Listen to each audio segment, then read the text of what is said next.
Johnny Depp আবারও ফিরে আসছে জ্যাক স্প্যারো হয়ে next pirates of the Caribbean মুভিতে। সম্প্রতি এরকম একটা ফেক নিউজ সোশ্যাল মিডিয়াতে খুব স্প্রেড হচ্ছে এবং একটা জিনিস রিয়েলাইজ করলাম, এমসিইউ, ডিসি বা হাজারো ফ্র্যাঞ্চাইজির হাজারো মুভি ক্যারেক্টার আছে, কিন্তু এই একটা চরিত্র যাকে আমার মনে হয় কোনোদিন বদলানো যায় না, জ্যাক স্প্যারো হিসেবে জনি ডেপ।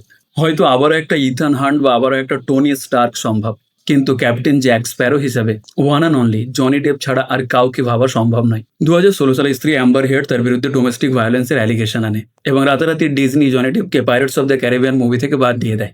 তারপরে ডিজনি হলিউডের মোস্ট প্রফিটেবল মুভি ফ্র্যাঞ্চাইজ আর বানাতে পারছিল না, কারণ জনি ডেপ ছাড়া পাইরেটস অফ দ্য ক্যারিবিয়ান কোনোদিন সম্ভব ছিল না। কারণ একজন অভিনেতা একটা চরিত্র অভিনয় করতে পারে, কিন্তু কখনো কখনো অভিনেতাই একটা চরিত্রের জন্ম দিতে পারে।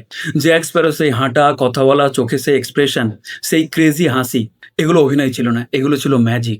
বছরের পর বছর সেই একই প্রশ্ন, জনি ডেপ কি পাইরেটস অফ দ্য ক্যারিবিয়ান মুভিতে আবার ফিরতে চলেছেন? কারণ পৃথিবীর কোটি কোটি মানুষের কাছে সেই সমুদ্র, জাহাজ, সেই কার্স ট্রেজার, সেই এপিক মিউজিক আর এই সব কিছুর মাঝখানে দাঁড়িয়ে থাকা একজন মানুষ, captain Jack Sparrow. Why's the rum gone, এটা শুধু একটা ডায়লগ ছিল না, এটা ছিল চাইল্ডহুড মেমোরি।